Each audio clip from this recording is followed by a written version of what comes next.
Hello everyone. आज हम start करेंगे हमारा नया टॉपिक दैट इज़ वाटर, जिसमें हम वाटर की प्रॉपर्टीज़ को पढ़ने वाले हैं। तो वाटर के प्रॉपर्टीज़ और उसका एसोसिएशन, उसके बाद में हम यहाँ पे पीएच जो है उसको पढ़ेंगे और सबसे लास्ट में पढ़ेंगे हम बफर को। ठीक है, तो फर्स्ट की वाटर जो है ये आपका मोस्ट अबंडेंट सब्सटेंस होता है in living system and it making up to the 70% और more of the weight of the organism. ठीक है, तो जो भी आपका वाटर है, ये वाटर मोस्ट अबंडेंट सब्सटेंस है हमारे लिविंग सिस्टम का, जो 70 to 90% तक हमारे सेल में प्रेजेंट हो सकता है। ठीक है,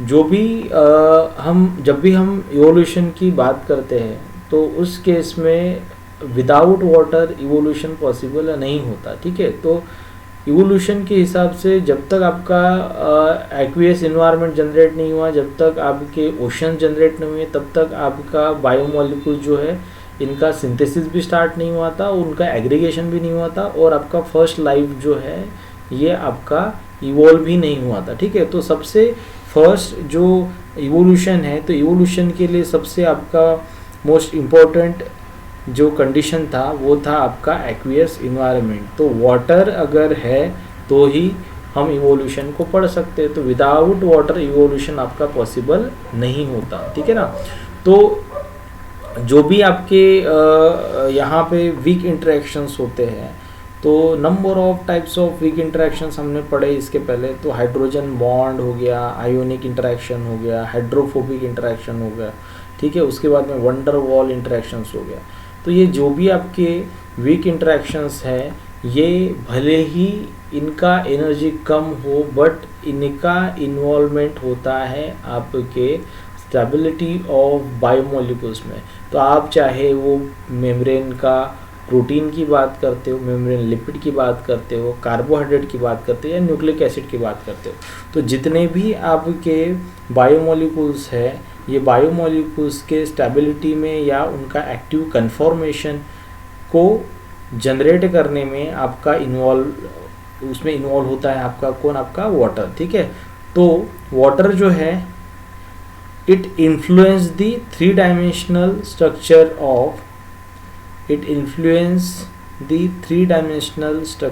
of proteins, nucleic acid, polysaccharide and membrane lipid.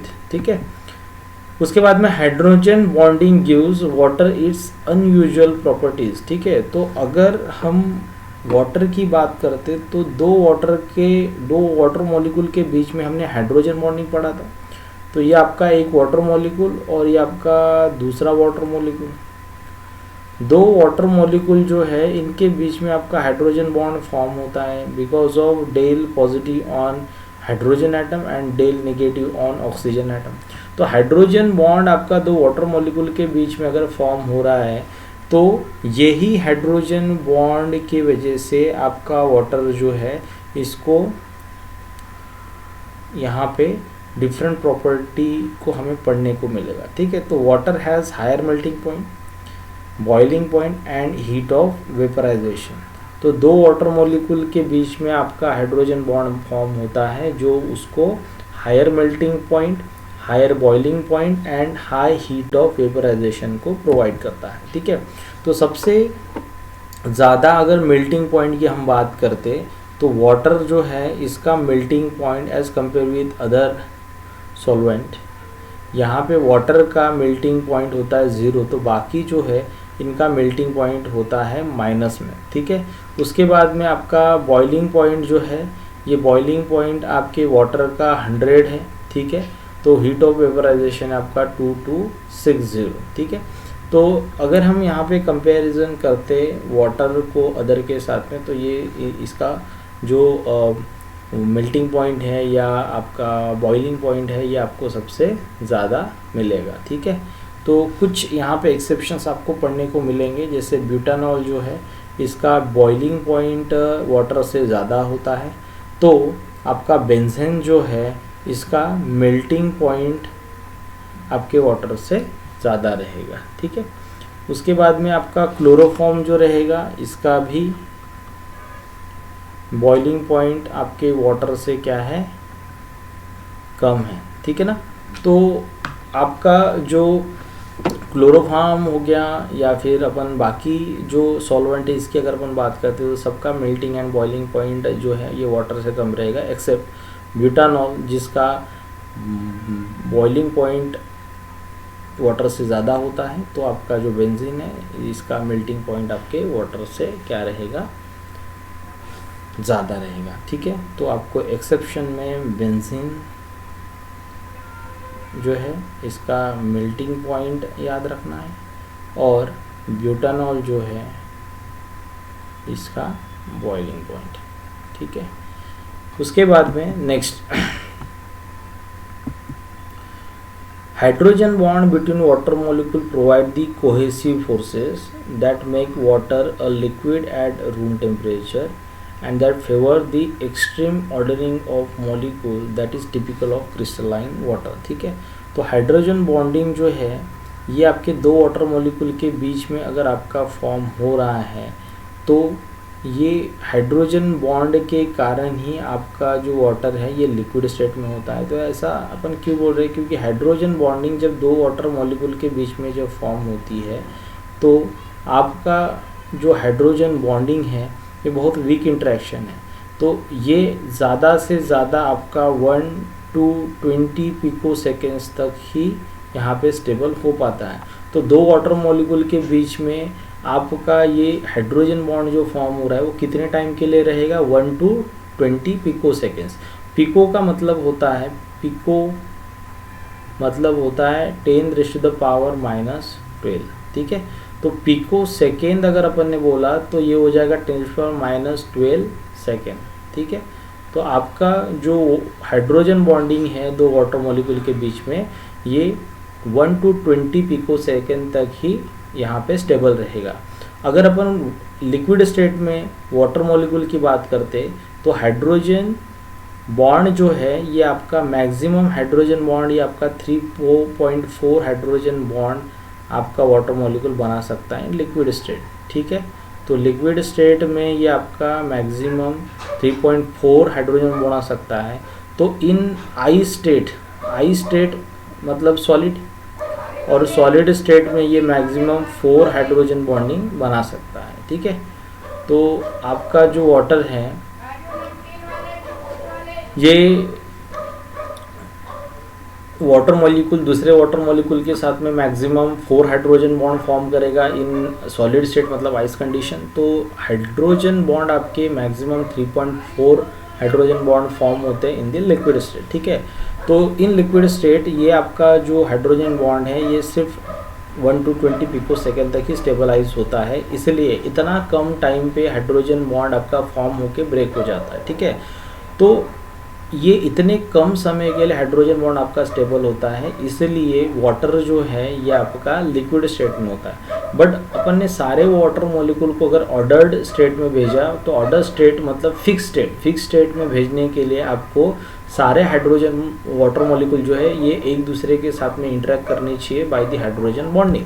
और वहाँ पे मैक्सिमम अगर 4 हाइड्रोजन बॉन्ड बनता है तो इसका मतलब वाटर मॉलिक्यूल एक जगह पे फिक्स हो गया। वाटर मॉलिक्यूल अगर एक जगह पे फिक्स होगा इसका मतलब वो अभी सॉलिड स्टेट में है, ठीक है। उसके बाद में next, polar molecule dissolve readily in water because they can replace water interaction, ठीक है, with more energetically favour water solute interaction. तो इसका मतलब क्या है, तो कोई भी सोल्यूट जब आपका वाटर में डिसॉल्व होता है तो इसका मतलब क्या, तो आपका हाइड्रोजन बॉन्डिंग जो वाटर मॉलिक्यूल के बीच में है इसको ब्रेक करके आपको उस सोल्यूट के साथ में हाइड्रोजन बॉन्डिंग बनानी है। तो जब भी हम कोई दूसरा सोल्यूट यहाँ पे ऐड करते हैं, जैसे फॉर एग्जांपल अपन ने NaCl ऐड कर दिया, NaCl जैसे ही वाटर में अपन ने ऐड किया तो ये आपका डिसोसिएट हो जाता है।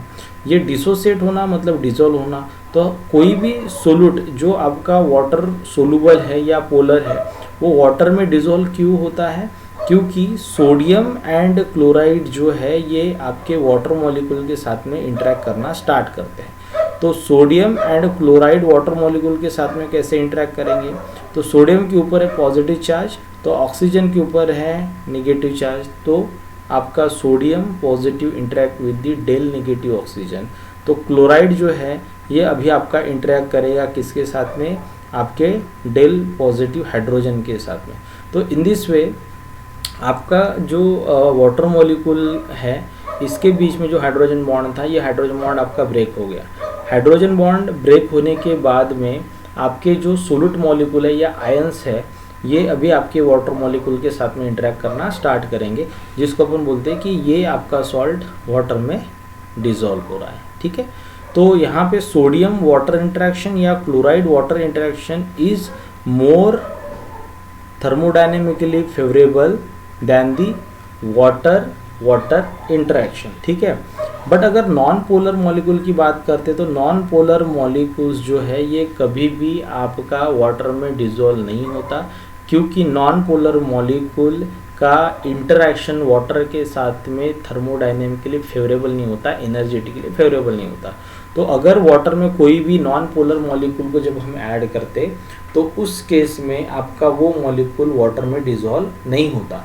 तो इसका रीज़न क्या है, तो आपका जो नॉन पोलर मॉलिक्यूल है इसका इंटरेक्शन वाटर के साथ में एनर्जेटिकली फेवरेबल नहीं होता। ठीक है ना, तो आपका जो नॉन पोलर मॉलिक्यूल रहेगा ये वाटर के बीच में जो हाइड्रोजन बॉन्डिंग है इसको ये इजीली ब्रेक नहीं कर पाता है। ठीक है, उसके बाद में next structure of the water, और वाटर का जो स्ट्रक्चर है आपका, इसके लिए हमारे पास में अलग अलग मॉडल्स हैं। पहला है आपका बॉल एंड स्टिक मॉडल, जिसमें आपका ये ऑक्सीजन, उसके साथ में आपके ये स्टिक के साथ अटैच है आपका हाइड्रोजन एटम। ठीक है, जिसके ऊपर है आपका डेल पॉजिटिव चार्ज और ऑक्सीजन के ऊपर है डेल नेगेटिव चार्ज। ठीक है, उसके बाद में स्पेस फिलिंग मॉडल, और स्पेस फिलिंग मॉडल जो है आपका ये सेकेंड वाला है, जिसमें आपका यहाँ पे अलग तरीके से अपने वाटर को ड्रॉ किया। सबसे लास्ट में है two hydrogen molecule joined by the hydrogen bonding. तो यहाँ पे आपका जो हाइड्रोजन बॉन्ड है ये फॉर्म हुआ है दो वाटर मॉलिक्यूल के बीच में। तो हाइड्रोजन बॉन्ड जो है इसको अपन पढ़ाते हैं it is combination of ionic interaction. तो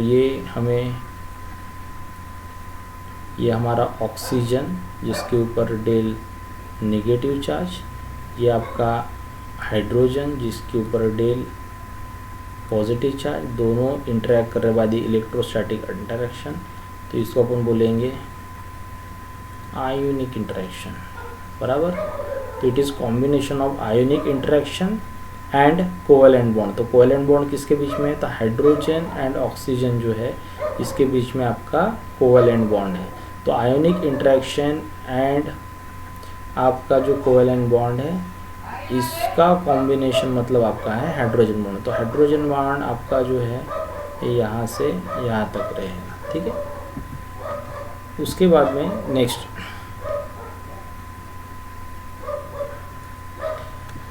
hydrogen bonds are weaker than the covalent bond, और ये आपका बहुत कम समय तक मेंटेन होता है। तो देखो यहाँ पे जैसे अपन ने बोला था कि आपका हाइड्रोजन बॉन्ड जो है इसका लाइफ टाइम कितना होता है, ये दो वाटर मॉलिक्यूल के बीच में जो हाइड्रोजन बॉन्डिंग है ये कितने टाइम के लिए, तो ये आपका सिर्फ 1 to 20 पिकोसेकेंड्स तक ही मेंटेन होता है।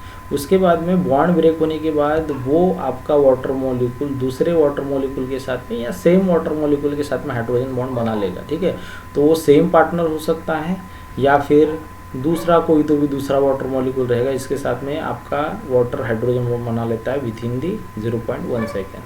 तो 0.1 पिको सेकेंड के अंदर में ही आपका जो वाटर मॉलिक्यूल है ये दूसरे वाटर मॉलिक्यूल के साथ में हाइड्रोजन बॉन्ड बना लेगा। ठीक है, उसके बाद में हाइड्रोजन बॉन्डिंग इन आइस। तो अगर अपन आइस की बात करते तो यहाँ पे लिक्विड जो है ये लिक्विड में आपका ये हाइड्रोजन बॉन्डिंग सिर्फ 1 to 20 पिको सेकेंड तक ही मेंटेन होता है। ब्रेक होने के बाद में ये विथ इन 0.1 सेकेंड ये दूसरे वाटर मॉलिक्यूल के साथ में हाइड्रोजन बॉन्ड बना लेगा, और मैक्सिमम ये आपका कितना हाइड्रोजन बॉन्ड बना लेता है, 3.4 हाइड्रोजन बॉन्ड। ठीक है, तो water molecule in liquid state form a maximum 3.4 hydrogen bond with the another water molecule. ठीक है, उसके बाद में हाइड्रोजन, उसके बाद आपका जो आइस है, आइस में मैक्सिमम 4 हाइड्रोजन बॉन्ड्स होते हैं। जैसे अपन ने बोला था कि आइस अगर फॉर्म करना है तो पर्टिकुलर लैटिस स्ट्रक्चर में आपको वाटर मॉलिक्यूल को अरेंज करना पड़ेगा। तो in ice state each water molecule form the maximum 4 hydrogen bond and creating a regular crystal lattice. ठीक है, तो हमने सारे वाटर मॉलिक्यूल को फिक्स किया है और हर एक वाटर मॉलिक्यूल मैक्सिमम कितने हाइड्रोजन बॉन्ड बना रहा है, 4 हाइड्रोजन बॉन्ड फॉर्म कर रहा है। ठीक है, उसके बाद में water is a polar solvent.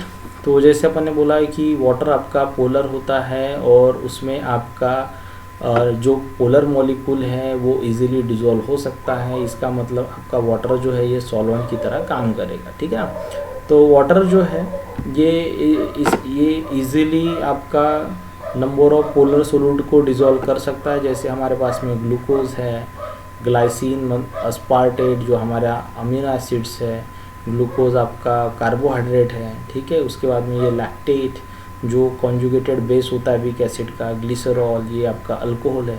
ठीक है, तो ये सारे आपके पोलर मॉलिक्यूल्स है और ये इजीली वाटर में डिसॉल्व हो सकते हैं। ठीक है, नॉन पोलर मॉलिक्यूल की अगर अपन बात करते हैं, जैसे आपके पास में फैट हैं या वैक्स हैं, ठीक है, और ये नॉन पोलर मॉलिक्यूल जो है ये आपका वाटर में डिसॉल्व नहीं हो सकता क्योंकि ये आपके क्या होते हैं, नॉन पोलर होते हैं, मतलब वाटर के साथ में ये इंटरेक्ट नहीं कर सकते।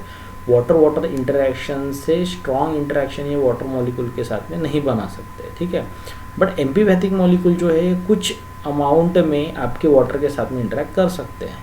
ऐसा क्यों बोल रहे अपन, एम्फीपैथिक मतलब ऐसा मॉलिक्यूल जो polar as well as non polar है।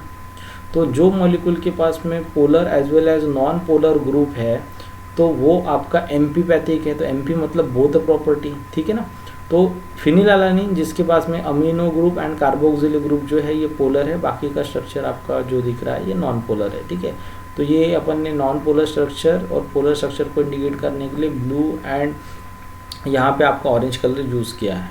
फॉस्फेटाइडिल कोलिन जो है ये भी आपका एम्फीपैथिक है और ये भी आपका वाटर मॉलिक्यूल के साथ में इंटरेक्ट कर सकता है। तो जो आपके फॉस्फोलिपिड्स होते हैं ये भी आपके एम्फीपैथिक है और ये भी आपके वाटर मॉलिक्यूल के साथ में क्या करते हैं, इंटरेक्ट करते हैं। ठीक है, यहाँ तक। उसके बाद में नेक्स्ट, वाटर जो है ये अगर सॉल्वेंट है तो इसमें आप कोई भी पोलर मॉलिक्यूल को इजीली डिसॉल्व कर सकते हो। ठीक है, तो जैसे ही हम सोडियम एंड क्लोराइड, ठीक है, सोडियम क्लोराइड सॉल्ट जो है आपका, इसमें हम वाटर को ऐड करते हैं या NaCl को वाटर में ऐड करेंगे। आप कुछ भी करो, NaCl मतलब सॉल्ट में आप वाटर को ऐड करो या फिर वाटर में आप सॉल्ट को ऐड करो। इस कंडीशन में होता क्या है कि जैसे ही हमने सॉल्ट को NaCl को वाटर में ऐड किया तो अभी आपका सोडियम क्लोराइड इंटरेक्शन जो है और दूसरा है आपका वाटर वाटर इंटरेक्शन, इसमें आपको मिल रहा है हाइड्रोजन बॉन्ड और इसमें मिल रहा है आपको आयोनिक बॉन्ड।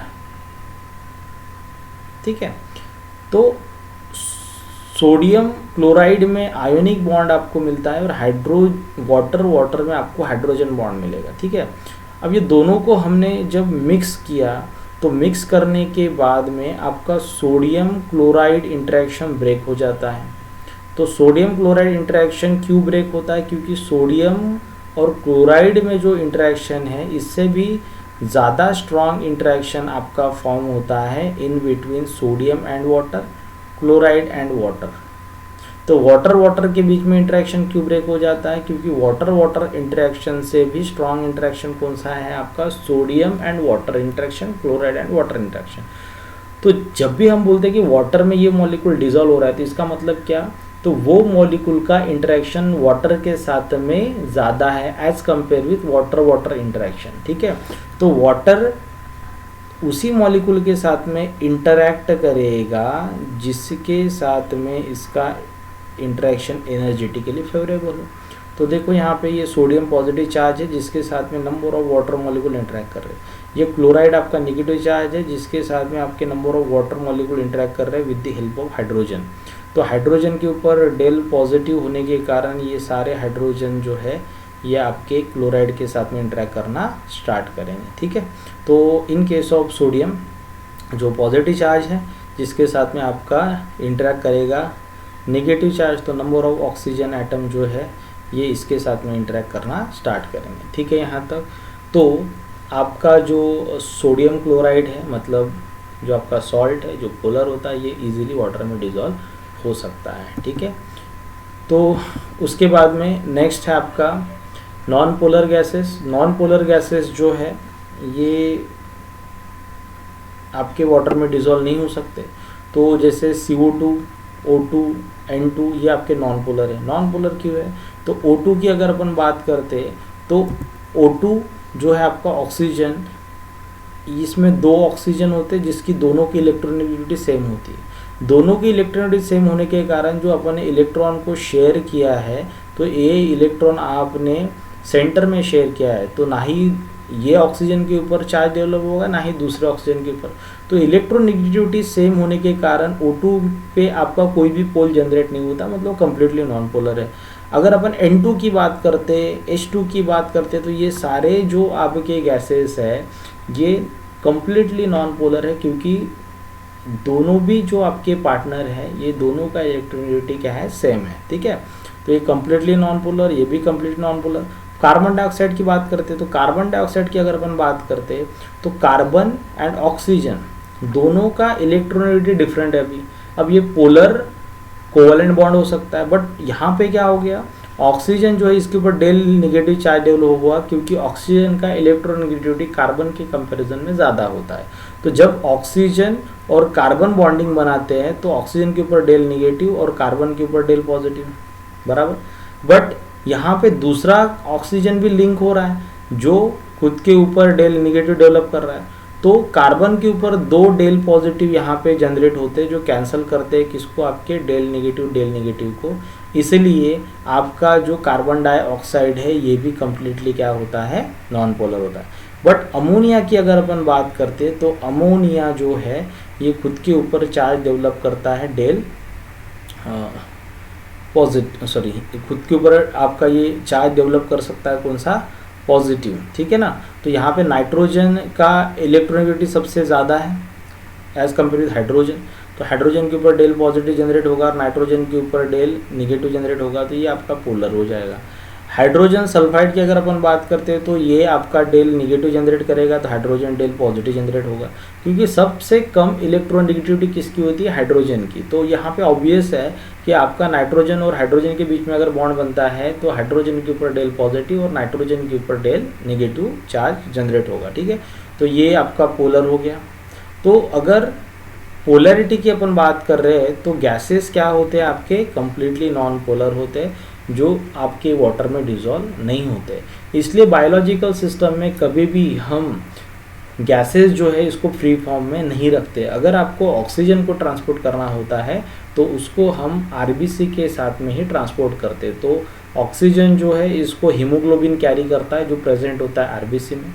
अगर हम CO2 की बात करते तो CO2 आपका ब्लड में गैशियस फॉर्म में नहीं होता, CO2 को हम कन्वर्ट कर लेते हैं H2CO3 में। ठीक है, तो कार्बोनिक एसिड या बाइकार्बोनेट फॉर्म में अगर आप उसको कन्वर्ट करते हो तो उसको आप इजीली ट्रांसपोर्ट कर सकते हैं। ठीक है, तो इन दिस में नॉन पोलर मॉलिक्यूल जो है ये वाटर में डिजोल्व नहीं होते, वो आपके नॉन पोलर होते हैं। उसके बाद में non polar compound force energetically unfavourable changes in the structure of water.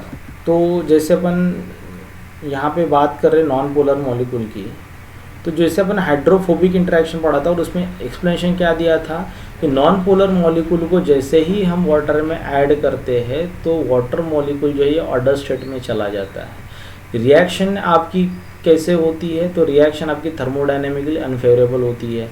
तो उस केस में आपके वाटर मॉलिक्यूल अगर ऑर्डर स्टेट में जाते हैं तो उसके बाद में आपके सॉल्यूशन में या मिक्सचर में चेंजेस होना स्टार्ट हो जाते हैं, जिसमें दो आपके जो नॉन पोलर मॉलिक्यूल है ये एक दूसरे की तरफ अट्रैक्ट होना स्टार्ट होते हैं, जिसको अपन ने हाइड्रोफोबिक इंटरेक्शन बोला था। ठीक है, तो non polar compound force energetically unfavourable changes in the structure of water. तो जैसे हमारे पास में नॉन पोलर कंपाउंड जो है इसका एग्जांपल है बेंजेन हो गया, हेक्सेन हो गया। ठीक है, तो बेंजेन हेक्सेन जो है ये हाइड्रोफोबिक है and they are unable to undergo energetically favourable interaction with the water. ये वाटर के साथ में इंटरेक्शन फॉर्म नहीं कर सकते। and therefore they interfere with the hydrogen bonding among the water molecule. तो आपके जो नॉन पोलर मॉलिक्यूल्स है ये वाटर के साथ में अगर एनर्जेटिकली फेवरेबल इंटरेक्शन फॉर्म नहीं कर सकते तो वो हाइड्रोजन बॉन्ड जो है वाटर के बीच में उसको इंटरफेयर करना स्टार्ट करेंगे, ठीक है। तो हाइड्रोजन बॉन्ड जो है उसको फॉर्म, हाइड्रोजन बॉन्ड जब आपका वाटर के बीच में फॉर्म होगा तो उसमें वो इंटरफेरेंस लाएगा, ठीक है। उसके बाद में नेक्स्ट, तो यहाँ पे हाइड्रोजन बॉन्डिंग में अगर आपका नॉन पोलर मॉलिक्यूल इंटरफेयर कर रहा है तो उस केस में आपका एंथैल्पी में चेंज होता है, ठीक है। तो एंथैल्पी में चेंज बहुत कम आएगा, बट आपका जो नॉन पोलर मॉलिक्यूल है इसको जैसे ही वाटर में ऐड करते अपन तो वहाँ पे आपको एंथैल्पी में थोड़ा थोड़ा चेंज मिलेगा, ठीक है। उसके बाद में पोलर मॉलिक्यूल की अगर हम बात करते हैं तो पोलर मॉलिक्यूल आपका इजीली अगर वाटर में डिसॉल्व होता है तो इसका मतलब क्या, पोलर और charge solute compensate for lost water hydrogen bond. Compensation या compensate for water hydrogen bond का मतलब क्या, तो वाटर के बीच में अगर जो भी हाइड्रोजन बॉन्ड फॉर्म हो रहा है वो हाइड्रोजन बॉन्ड को ब्रेक कर रहा है या उसमें इंटरफेयर कर रहा है, बट वो हाइड्रोजन बॉन्ड की जगह पे खुद वाटर के साथ में इंटरेक्ट करना स्टार्ट कर देता है। तो वाटर के बीच में जो हाइड्रोजन बॉन्डिंग फॉर्म हो रहा है उसमें तो इंटरफेयर करेगा, बट उसकी जगह पे वो क्या कर लेता है, खुद ही हाइड्रोजन बॉन्ड बनाता है किसके साथ में, वाटर के साथ में, जो एनर्जेटिकली फेवरेबल होता है, ठीक है। यहाँ पे एंथैल्पी में अगर चेंज आता है तो आपका हाइड्रोफोबिक सॉलिड जो है ये वाटर के बीच में जो हाइड्रोजन बॉन्डिंग है इसको ब्रेक करेगा, और वाटर के बीच में जो हाइड्रोजन बॉन्डिंग है इसको ब्रेक अगर ये करता है तो एनर्जी आपकी रिलीज़ होगी, और एनर्जी जो भी रिलीज़ होता है उसको ये आपका एब्जॉर्ब कर लेता है, ठीक है। तो यहाँ इसलिए हम क्या बोल रहे हैं कि जो भी हाइड्रोजन बॉन्डिंग ब्रेक हो रहा है उसके वजह से जो एनर्जी रिलीज़ होता है तो आपका एंथैल्पी में चेंज होता है। एंथैल्पी मतलब change in the heat of the system. तो एंथैल्पी में अगर आपका चेंज होता है तो आपका यहाँ पे डेल एच जो है change in enthalpy, change in enthalpy मतलब डेल एच, तो एंथैल्पी में आपका चेंज आ रहा है, ठीक है। तो एंथैल्पी जो है इसमें आपका चेंज आएगा, ठीक है। अगर हाइड्रोफोबिक कंपाउंड की अपन बात करते हैं तो ये एंथैल्पी में बहुत कम चेंज लाता है, बट एंट्रोपी में बहुत ही ज़्यादा चेंज लाएगा, ठीक है। तो measurable decrease in the entropy, तो आपका डेल एस मतलब चेंज इन एंट्रोपी जो है ये आपका बहुत कम हो जाएगा। एंट्रोपी का मतलब होता है डिसऑर्डरनेस, रैंडमनेस, और डिसऑर्डरनेस और रैंडमनेस अगर आपका कम होता है तो वो एनर्जेटिकली अनफेवरेबल है। अब आपको क्या करना है, रिएक्शन को उस डायरेक्शन में लेके जाना है जहाँ पे आपके सिस्टम का एंट्रोपी क्या हो, बढ़ता हो, ठीक है। तो जैसे अपन ने बोला था कि ये आपका वाटर है जिसमें अपन ने क्या किया, नॉन पोलर मॉलिक्यूल को ऐड किया, ये दो नॉन पोलर मॉलिक्यूल अपन ने ऐड किए, तो यहाँ पे डेल एस जो है ये आपका कम हो गया।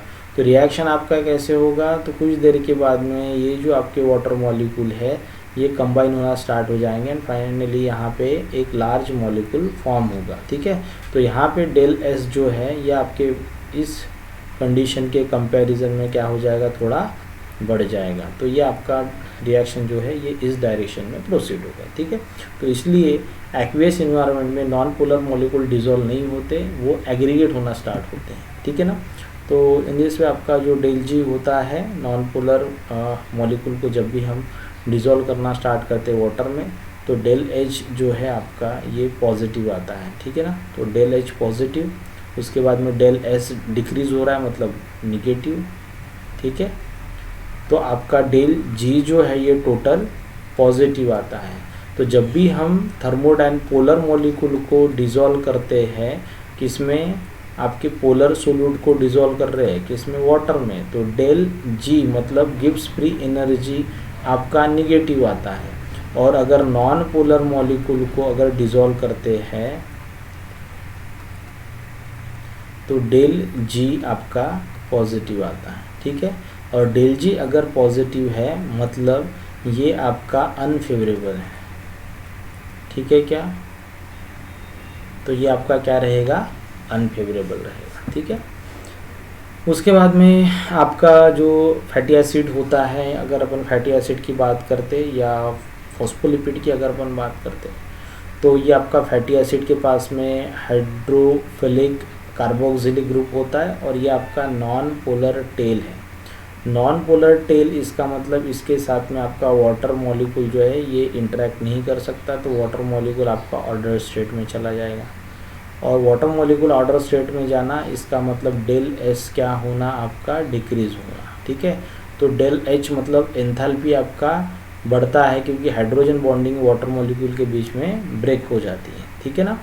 तो यहाँ पे आपका जो एम्फीपैथिक मॉलिक्यूल है इसका जो पोलर ग्रुप रहेगा या हेड रहेगा, तो पोलर ग्रुप आपके वाटर के साथ में इंटरेक्ट कर सकता है, तो ये आपका वाटर मॉलिक्यूल जो इसके साथ में इंटरेक्ट कर पा रहा है, ठीक है। बट नॉन पोलर जो टेल रहेगा ये वाटर के साथ में इंटरेक्ट नहीं होता, ठीक है। तो आपके जो फैटी एसिड्स है इसको जैसे ही अपन ने वाटर में ऐड किया तो नॉन पोलर टेल जो है ये वाटर के साथ में इंटरेक्ट नहीं करेगी, यहाँ पे वाटर ऑर्डर स्टेट में जाएगा। तो यहाँ पे अगर इसकी बात करते अपन, तो यहाँ पे फॉर एग्जांपल आपके 100 मॉलिक्यूल जो है वाटर के ये ऑर्डर स्टेट में गए हैं, ठीक है। 100 मॉलिक्यूल अगर ऑर्डर स्टेट में गए इसका मतलब डेल एस आपके सिस्टम का कम हो गया। उसके बाद में यहाँ पे भी आपका 100 मॉलिक्यूल, यहाँ पे भी 100 मॉलिक्यूल, तो तीन जगह पे 100 मॉलिक्यूल, तो यहाँ पे अपने नंबर ऑफ क्या किया है, फैटी एसिड को ऐड किया है, तो नंबर ऑफ वाटर मॉलिक्यूल आपके ऑर्डर स्टेट में चले गए। अगर ऐसा होता है तो कुछ देर के बाद में क्या होगा, because of change in entropy हमारी रिएक्शन किस डायरेक्शन में फेवर्ड की जाएगी, जिस डायरेक्शन में एंट्रोपी आपका बढ़ता है। जैसे अपने ऑयल का एग्जांपल लिया था, तो बहुत सारे आपने फैटी एसिड को ऐड किया तो ये आपके सारे के सारे क्या होंगे, एक जगह पे एग्रीगेट होना स्टार्ट हो जाएंगे। यहाँ पे अगर एग्रीगेशन होता है तो यहाँ से कुछ वाटर मॉलिक्यूल जो है फ्री हो गए। कुछ वाटर मॉलिक्यूल आपके फ्री अगर होते हैं तो अपन क्या बोलेंगे कि कुछ वाटर मॉलिक्यूल आपके फ्री हुए, इसका मतलब डेल एस यहाँ पे थोड़ा बड़ा है। उसके बाद में ये सारे वाटर मॉलिक्यूल एक जगह पे एग्रीगेट होना स्टार्ट होते हैं तो ये आपका मिसेल्स फॉर्म कर लेंगे, एक वेसिकल बना लेंगे। तो ये सारे आपके जो फैटी एसिड्स है, ये सारे फैटी एसिड्स एक स्ट्रक्चर में आपके एग्रीगेट हो गए जिसको अपने मिसेल्स बोला, ठीक है। तो ये आपका एक स्पेरिकल स्ट्रक्चर है जिसमें कोर रीजन जो है इसमें आपके नॉन पोलर टेल जो है ये पैक हो गए, ठीक है। और जो आपका पोलर ग्रुप था वो आपके सरफेस के ऊपर एक्सपोज हो रहा है, तो ये आपके सारे पोलर ग्रुप्स हैं, ठीक है, जो सरफेस के ऊपर क्या हो रहा है, एक्सपोज हो रहा है, ठीक है ना। तो इन दिस वे आपका जो मिसेल स्ट्रक्चर है ये डेल एस को और कम कर देता है और बढ़ाता है, ठीक है ना। तो आपका डेल एस जहाँ पे थोड़ा सा बड़ा था, इस टाइप के एग्रीगेशन में मिसेल्स अगर आपका फॉर्म होता है तो डेल एस बहुत ही ज़्यादा आपका बढ़ गया है as compare with the first condition. इसलिए एम्फीपैथिक मॉलिक्यूल को भी, मतलब फैटी एसिड मॉलिक्यूल को हो गया या फिर आप मोनोअसाइल ग्लिसरॉल को हो गया, या आप इसको अगर ऐड करोगे मोनोअसाइल ग्लिसरॉल को तो ये आपको क्या देगा, मिसेल्स देगा। बट वही आप अगर फॉस्फोलिपिड्स को ऐड करते हो तो फॉस्फोलिपिड्स को ऐड करने के बाद में भी सेम आपको रिएक्शन मिलेगा। नंबर ऑफ फॉस्फोलिपिड्स एक दूसरे के साथ में इंटरेक्ट करेंगे, एग्रीगेट होंगे एंड फाइनली एक पर्टिकुलर कॉन्सेंट्रेशन के बाद में ये आपके मिसेल्स लाइक स्ट्रक्चर बनाते हैं जिसको अपन बोलते हैं लिपोसोम। तो लिपोसोम एंड मिसेल्स में डिफरेंस क्या है, तो लिपोसोम जो है ये आपका बाइलेयर स्ट्रक्चर होता है, तो ये आपका लिपोसोम का स्ट्रक्चर जो आपका बाइलेयर होता है, ठीक है। तो ये आपका लिपोसोम का स्ट्रक्चर क्या रहेगा, बाइलेयर रहेगा। बट आपका मिसेल्स जो है ये क्या होता है, आपका मोनोलेयर होता है, ठीक है। उसके बाद नेक्स्ट एंजाइम सबस्ट्रेट रिएक्शन जो है, यहाँ पे भी आपका वाटर वाटर इंटरेक्शंस की बात की जाती है। तो जैसे जैसे वाटर मॉलिक्यूल इंटरेक्ट, जैसे वाटर मॉलिक्यूल आपका फ्री होता है तो वाटर मॉलिक्यूल जैसे जैसे आपका फ्री होगा from the substrate and enzyme active side, तो वैसे वैसे आपका जो सबस्ट्रेट और एंजाइम है ये एक दूसरे के साथ में इंटरेक्ट करना स्टार्ट करेंगे, ठीक है। उसके बाद next, solute affects the colligative property of aqueous solution. तो यहाँ पे वाटर की जब हम बात करते हैं तो वाटर की अलग अलग प्रॉपर्टीज़ है जिसको हम फिजिकल प्रॉपर्टी ऑफ वाटर बोलेंगे। जैसे आपका वेपर प्रेशर हो गया, बॉइलिंग पॉइंट हो गया, उसके बाद में मेल्टिंग पॉइंट हो गया, या फिर फ्रीजिंग पॉइंट हो गया, ऑस्मोटिक प्रेशर हो गया। तो ये सारे जो आपके वाटर मॉलिक्यूल के फिजिकल प्रॉपर्टीज़ है, ये फिजिकल प्रॉपर्टीज़ डिपेंड करते हैं प्योरिटी ऑफ वाटर के ऊपर, वाटर कितना प्योर है। अगर वाटर आपका 100% प्योर है तो उसका जो मेल्टिंग पॉइंट और फ्रीजिंग पॉइंट रहेगा वो अलग रहेगा as compare with the solute solvent mixture solution, ठीक है। तो आपके पास में अपन ने दो सॉल्यूशन बनाए, जैसे एक मेरे पास में है सॉल्ट सॉल्यूशन। सॉल्ट सॉल्यूशन मतलब सॉल्ट को अपन ने डिज़ोल्व किया है, ये आपका NaCl जिसको अपन ने डिज़ोल्व किया है किसमें, वाटर में। दूसरा हमारे पास में प्योर वाटर सॉल्यूशन है, ठीक है। आपके पास में ये दूसरा वाटर है, इसमें अपन ने ये आपका फर्स्ट कंडीशन या आपका सेकंड कंडीशन, इसमें ये वाटर में अपन ने कुछ भी ऐड करके नहीं रखा है। तो अगर आप इस सेकेंड जो आपके पास में बीकर है जिसमें सिर्फ प्योर वाटर है, तो इसका जो फ्रीजिंग पॉइंट रहेगा, इसका फ्रीजिंग पॉइंट आपका फॉर एग्जांपल 0 डिग्री सेल्सियस के ऊपर रहेगा। तो इसमें सोल्यूट ऐड करने की वजह से, सॉल्ट ऐड करने से इसका जो फ्रीजिंग पॉइंट है ये कम हो गया, ठीक है ना। तो इसका फ्रीजिंग पॉइंट हो सकता है -4 डिग्री सेल्सियस के पास में चला गया हो, तो इसको फ्रीज होने के लिए और कम टेम्परेचर चाहिए।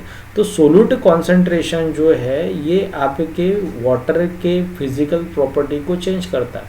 अब यहाँ पे सोल्यूट का टाइप इम्पोर्टेंट नहीं है, सोल्यूट का कॉन्सेंट्रेशन हमारे लिए इम्पोर्टेंट है। तो कोलिगेटिव प्रॉपर्टी मतलब क्या, तो ये सारे फिजिकल प्रॉपर्टीज़ जो हैं आपके वाटर के, it is affected by the solute concentration, ठीक है। तो जो भी आपका सोल्यूट कॉन्सेंट्रेशन होगा वो सोल्यूट आपके वाटर के फिजिकल प्रॉपर्टी को चेंज करता है, जिसको हम बोलते हैं कोलिगेटिव प्रॉपर्टी ऑफ वाटर, ठीक है। तो आपका जो सोल्यूट है, ये सोल्यूट आपके फिजिकल वाटर के फिजिकल प्रॉपर्टी के ऊपर कितना अफेक्ट लाएगा, ये डिपेंड करता है किसके ऊपर, आपके नंबर ऑफ सोल्यूट पार्टिकल्स के ऊपर, but it is independent of the chemical properties of the solute. मतलब सोल्यूट किस टाइप का है, कौन सा सोल्यूट है, ये हमारे लिए इम्पोर्टेंट नहीं होता। इम्पोर्टेंट हमारे लिए होता है कि वो सोल्यूट का कॉन्सेंट्रेशन या नंबर वहाँ पे कितना है, ठीक है। तो NaCl जो है, ये NaCl की अगर अपन बात करते तो NaCl जैसे वाटर में ऐड करते अपन तो ये सोडियम एंड क्लोराइड प्रोवाइड करता है। तो इसका इफ़ेक्ट जो आपके फिजिकल प्रॉपर्टी के ऊपर है ये ट्वाइस रहेगा as compare with the glucose, क्योंकि ग्लूकोज जो है ये वाटर में ऐड करने के बाद डिसोसिएट नहीं होता, तो ये 1 मॉलिक्यूल को कंट्रीब्यूट करेगा। तो आपका सोडियम क्लोराइड जो है ये 2 मॉलिक्यूल को कंट्रीब्यूट करता है। तो ग्लूकोज अगर अपन 1 मोल अगर ऐड करते हैं तो ग्लूकोज 1 मोल ऐड करने के बाद में उसका ऑस्मोलरिटी 1 मोल ऑस्मोमोल ही रहेगा, ठीक है। तो 1 मोलर ग्लूकोज ऐड किया या 1 मोल ग्लूकोज अगर अपन ने ऐड किया तो उसका ऑस्मोलरिटी 1 मोल ही रहेगा। बट सोडियम क्लोराइड जो है ये अगर अपन ने 1 मोलार अगर ऐड किया तो इसका ऑस्मोलरिटी हो जाएगा 2 ऑस्मोमोलार, ठीक है। तो इसका ऑस्मोलरिटी कितना हो जाएगा 2 ऑस्मोमोलार, ठीक है ना यहाँ तक। उसके बाद नेक्स्ट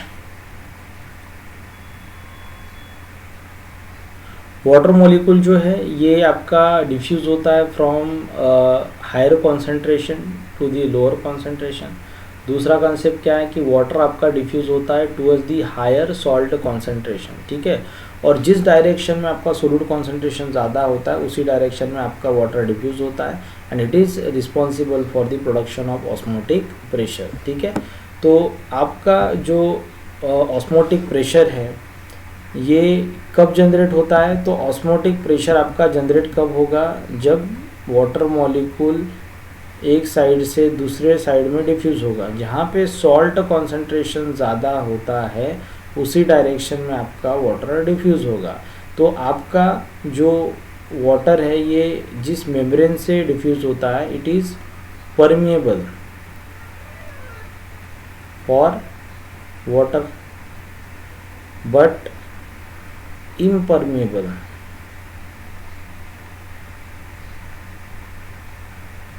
फॉर NaCl, मतलब सॉल्ट के लिए इम्परमेबल होनी चाहिए, बट ये आपके परमेबल होने चाहिए किसके लिए? वाटर के लिए।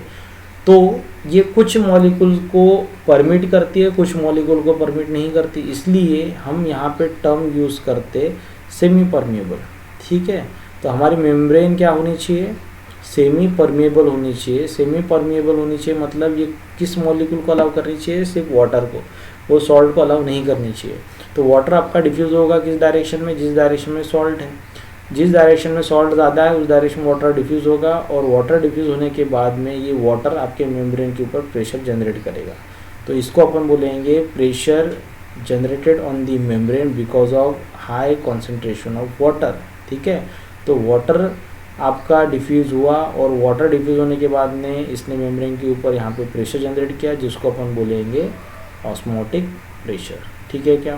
तो ऑस्मोटिक प्रेशर आपका जनरेट कब होता है? जब वाटर डिफ्यूज़ होता है towards the high salt concentration. ठीक है, यहाँ तक जो भी आपका ऑस्मोटिक प्रेशर जनरेट हुआ है because of high solute concentration. तो because of high solute concentration जो भी आपका प्रेशर जनरेट हुआ है मेम्ब्रेन के ऊपर उसको मेजर किया जाता है by the van't Hoff equation.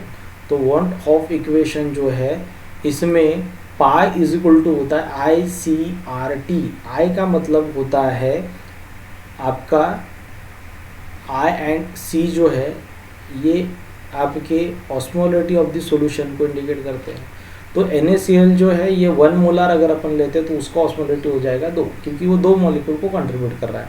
तो I जो है ये इंडिकेट करता है number of molecules contributed by the solute. C मतलब कॉन्सेंट्रेशन ऑफ सोल्यूट। सोल्यूट का कॉन्सेंट्रेशन कितना है? 1 मोलर है। अगर वो 2 मॉलिक्यूल कंट्रीब्यूट कर रहा है तो IC की वैल्यू हो जाएगी डबल। ठीक है, अगर ग्लूकोज की बात कर रहे हैं अपन वो एक ही मॉलिक्यूल को कंट्रीब्यूट करता है तो 1 मोलर अगर अपन ने उसका कॉन्सेंट्रेशन लिया तो IC की वैल्यू कितनी हो जाएगी आपकी 1। ठीक है ना। R मतलब आपका गैस कांस्टेंट एंड T मतलब आपका एब्सोल्यूट टेम्परेचर।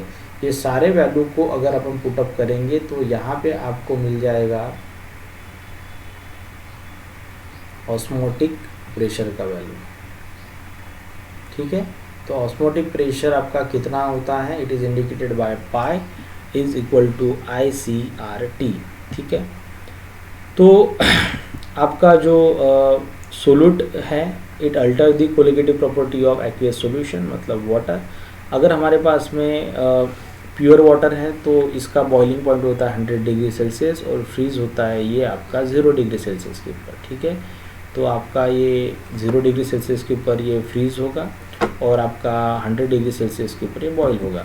बट जैसे ही हम सोल्यूट को यहाँ पे ऐड करते तो सोल्यूट को ऐड करने के बाद में यहाँ पे आपका वेपर प्रेशर जो है ये रिड्यूस होना स्टार्ट होता है और बॉइलिंग पॉइंट जो है ये आपका बढ़ना स्टार्ट होता है। तो जैसे ही हम यहाँ पे सोल्यूट मॉलिक्यूल को ऐड करते तो बॉइलिंग पॉइंट आपका क्या हो जाएगा? बढ़ जाएगा। ठीक है, उसके बाद में नेक्स्ट आपका जो फ्रीजिंग पॉइंट है इसके ऊपर भी सेम इफेक्ट आता है। तो effect is depression of the freezing point. तो जैसे अपन सोल्यूट ऐड करते वाटर में तो आपका फ्रीजिंग पॉइंट जो है ये कम हो जाएगा। ठीक है, तो इन दिस वे ये आपका सोडियम क्लोराइड का एग्जांपल है जो प्योर वाटर में ऐड करने के बाद में कितने आयंस को कंट्रीब्यूट करता है? 2, इसलिए आई की वैल्यू हो जाएगी 2। और आपका नॉन आयनाइजिंग सोल्यूट जो है ये आपका हमेशा I की वैल्यू 1 प्रोवाइड करता है। अगर हमारे पास में सॉल्यूशन में नंबर ऑफ सोल्यूट्स है, ठीक है, तो हर एक सोल्यूट जो है इसका हमें क्या करना पड़ेगा, एडिशन। तो ये हर एक का अपन एडिशन करते जाएंगे, ठीक है ना। तो आपका फॉर्मूला जो है ये हो जाएगा pi is equal to I1C1 plus I2C2 plus I3C3, ठीक है। तो इन दिस वे आपका ये आ जाएगा कहाँ तक, आपके INCN। तो नंबर ऑफ सोल्यूट्स अगर आपके पास में, तो हर एक सोल्यूट का कंट्रीब्यूशन आपको ऐड करना पड़ेगा, ठीक है।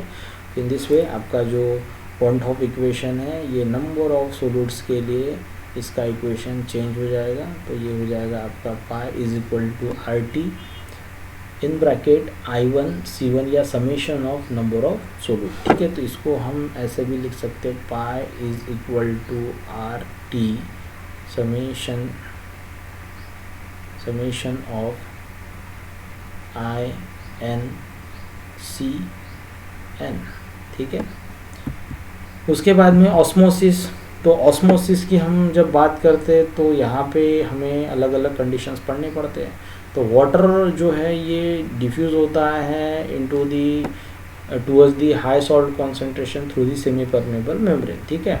तो यहाँ पे आपके पास में जो मेम्ब्रेन का परमेबिलिटी है ये डिपेंड करता है आपके मेम्ब्रेन प्रोटीन्स के ऊपर, जिसको अपन बोलते हैं एक्वापोरिन्स। तो एक्वापोरिन जो है ये आपका मेम्ब्रेन के ऊपर प्रेजेंट होता है। तो ये आपका मेम्ब्रेन, जिसके ऊपर ये आपका प्रोटीन प्रेजेंट है, और ये प्रोटीन स्पेसिफिकली किसको अलाउ करता है, वाटर मॉलिक्यूल को अलाउ करता है, जिसको अपन बोलते हैं एक्वा मतलब वाटर, पोरिन मतलब पोर फॉर्मिंग प्रोटीन। तो मेम्ब्रेन के ऊपर अगर एक्वापोरिन है तो ही ये मेम्ब्रेन क्या होती है, वाटर के लिए परमेबल होती है, ठीक है। उसके बाद में नेक्स्ट, तो सॉल्यूशन जो है ये अलग अलग टाइप के हम बना सकते हैं। जैसे आपका आइसोटोनिक का मतलब दोनों भी तरफ इक्वल कॉन्सेंट्रेशन अगर है तो आपका आइसोटोनिक, ठीक है। अगर सॉल्यूशन आपका हाइपरटोनिक है, इसका मतलब सोल्यूट कॉन्सेंट्रेशन क्या है, ज़्यादा है। अगर अपन हाइपो वर्ड यूज़ कर रहे हैं, इसका मतलब सॉल्ट कॉन्सेंट्रेशन क्या है, कम है, ठीक है। तो सॉल्ट कॉन्सेंट्रेशन लो है तो हाइपो, हाइपर मतलब हाई, और आइसो का मतलब होता है इक्वल, ठीक है। तो अगर हमने यहाँ पे एक बीकर लिया है और बीकर में अपन ने वाटर को ऐड किया, ठीक है। तो ये हमारा प्योर वाटर है। उसके बाद में एक अपन ने सेमी परमेबल मेम्ब्रेन से बना हुआ एक ट्यूब लिया है, जिसमें आपका वाटर डिफ्यूज़ हो सकता है। तो वाटर तो आपका डिफ्यूज़ हो सकता है, बट सोल्यूट इसमें डिफ्यूज़ नहीं हो सकता। तो it is permeable for the water only, ठीक है। तो वाटर आपका डिफ्यूज़ होगा, बट अगर अपन सोल्यूट की बात करते तो सोल्यूट आपका डिफ्यूज़ नहीं हो सकता, ठीक है ना। तो सोल्यूट जो रहेगा ये आपका डिफ्यूज़ नहीं होगा, ठीक है। तो सोल्यूट अगर आपका डिफ्यूज़ नहीं होता, वाटर ही डिफ्यूज़ होता है, आपका वाटर के लिए परमेबल है, इसको हम बोलेंगे सेमी परमेबल। अब सोल्यूट का कॉन्सेंट्रेशन हमने ये ट्यूब में बहुत ज़्यादा रखा है, ठीक है ना। तो इसमें आपका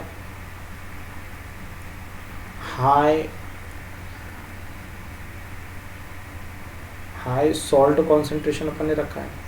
सॉल्ट कॉन्सेंट्रेशन अगर हाई है यहाँ पे, तो इसका मतलब वाटर अभी डिफ्यूज़ होगा कहाँ पे, आपके ट्यूब के अंदर। वाटर अगर डिफ्यूज़ होता है ट्यूब में तो वाटर लेवल आपके ट्यूब में बढ़ जाएगा। यहाँ पे वाटर लेवल बहुत कम था, ठीक है।